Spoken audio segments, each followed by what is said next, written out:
Bismillahirrahmanirrahim. Kusoo dhawaada barnaamijkan kooban oo aan diiradda ku saari doono wariyihii weynaa ee lagu magacaabo Oldoon oo dib xorriyadiisii u helay ku dhawaad sanad oo halkaasi ku xiray maamulka Somaliland arrimo loo haystay awgeed.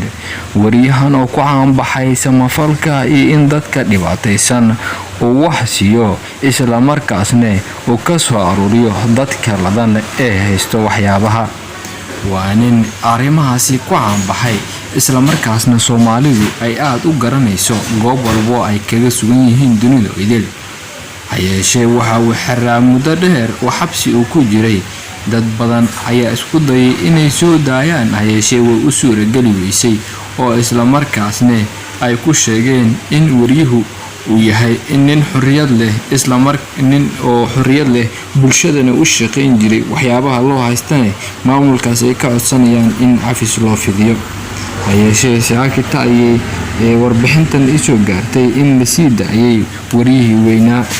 dadweynaha ayaa arahdooda ka dhibanayay isla markaasna ku soo qorayay baraha bulshada. waan kaga mahad celinaynaa soo deyntan cid allaala cidii ka qayb qaadatay, maadaama reerkiisa ay u baahnaayeen muddo dheerna uu ku qaatay xorriyad la'aan oo xabsi kugu jiray, taa oo ah dhibaato.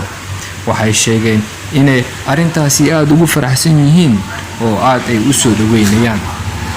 barnaamijyo ayaan ka soo qaadan doonaa muuqaalo ah waan ku soo gudbin doono asigoo ka hadlaya xorriyadiisa dib u helay iyo barnaamijyo ku tacalluqo. warbixintan yarne si hordhacaana ayaan kaga sii diyaarinay si aan farxadaasi ummadda u gaarsiino oo ula wadaagno dhammaanteenba. anaga ahaan janalka Dooxa Media waxaan leenahay aad ayaan ugu faraxsanahay maadaama xorriyadiisii saxafigaasi Soomaaliyeed uu dib u helay. arrimihiisana howlihiisa inuu sii wato aan rajayn doono ayaan aad iyo aad ugu faraxsanahay. barnaamijyo kale ayaan idiin gudbin doonaa oo ku saabsan arrimahan iyo wixii ku soo kordha iyo shirarka uu qaban doono, waxyaabaha uu kaga hadlayo dhammaantood ayaan idiin gudbin doonaa hadduu Alle weyne yiraahdo.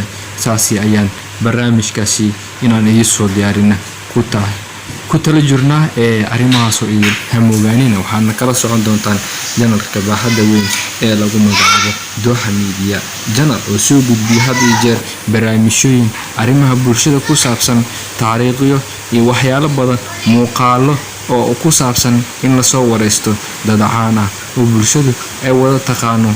sidaasi ayaad barnaamijyaasi kala socon doontaan. haddaba hamoogaan aysan ku dhaafin barnaamijyada janalka Dooxa Media uu soo gudbiyo waqti walba.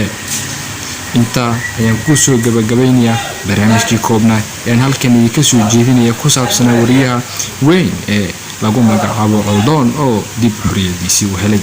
inta barnaamij aynkan oo kaleeta ay warbixino aynkan aan ka kulmi doono waxaan leeyahay horumar wacan ayaan idin rajaynayaa dhammaantiinba insha Allah. waxaan janalkan aad ku arki doontaan isbedelo joogto ah si aan idinku soo gudbino idin horumarino barnaamijyadan halkan ku soo gudbino. waxaan leeyahay dhammaantiinba isma dhaafno oo waxaan idinkaga tageynaa nabadgelyo.